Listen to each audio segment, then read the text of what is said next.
Now we're going to solve this by graphing. There are going to be other techniques we use, by the way, but graphing is a way that we can actually literally see where our solution is by where two lines cross. We did graphing of lines last semester in the first quarter.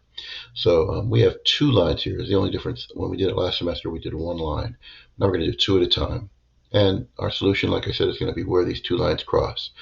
If you notice at the top here, they've got this equation y is equal to 4/5 x plus 1. And they have the same equation here in the bottom. They just have it in orange. So that allows us to keep track of our equations. I'm going to click it, and our first line will be in orange. So this first equation, this orange equation, has an intercept of 1 and a slope of -4/5. So I'm going to start by plotting or clicking a point at +1 on the y-axis. There we go. And then my slope, which is negative, means my line will go downward like this. Okay.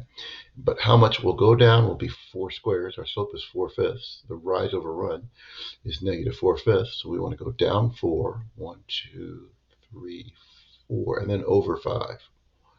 2, 3, 4, and 5. And that's the graph for that first line, for that orange line. Now to get the other line, we have to click on the blue. This line has a slope of -1. There's a 1 in front of that x, or -1. And we're gonna express it as 1 over 1, and an intercept of 0. So I'm going to start at 0, and I'm going to go up 1 and over 1. I think I made a mistake here. Oh, sorry, -1 over 1. So down 1 and over 1. There we go.